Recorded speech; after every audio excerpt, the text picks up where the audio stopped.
లే ఆగలే ఇంత మీ బోర్కి ఏం చేస్తావాలే? నానేం చేస్తాను, ఏం లేదు. లే అంత చదువు కాసి ఈ మాట నీకు సిగ్గులేదా నీకే? లే నీకంటే ఆడపిల్ల పుట్టింటా కానీ బాగుండలే, మీ అమ్మకు పని చేసుకుంటే ఆసరాన్ని ఉంటుండే, నువ్వేమి పనికి రాకుండా బాగుండు నువ్వు.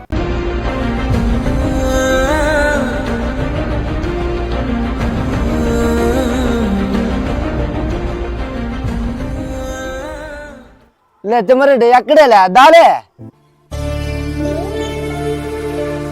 ఏమలే చిన్న ఏం తప్పకుండా కదలే.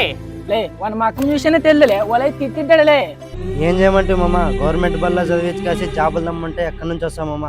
ప్రైవేట్ బల్లైనా లెచ్చలు పెట్టి చదివించిన వాళ్ళకి వచ్చేది ఆఫుట్ మీద మామ, మనట్ల వాళ్ళకి ఏడొస్తామమ్మా జాబ్లో.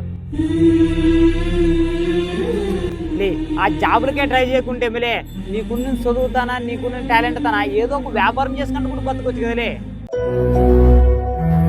ఏమి చదువుకోకుండా అయినా కూడా ఏదో వ్యాపారం చేసుకుంటే బాగా బతుకుతారు కదలే.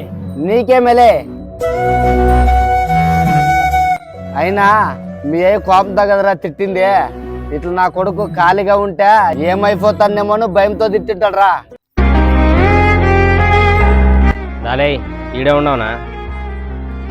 నీకు ఇష్టమని ఫోటోలు కూర తెచ్చినా తిందా? చూడలే ఇదే తండ్రి ప్రేమ అంటే, పొయ్యికే తినిపోలే. శిల్పానికి ఉలి దెబ్బలు ఎలాగో కొడుకుకి తండ్రి తిట్లు బాధ్యతకి అలా. ఆయన కోపంలో ఉన్న స్వార్థం ఒకటే, నాకంటే నా కొడుకు గొప్పగా బ్రతకాలి అని.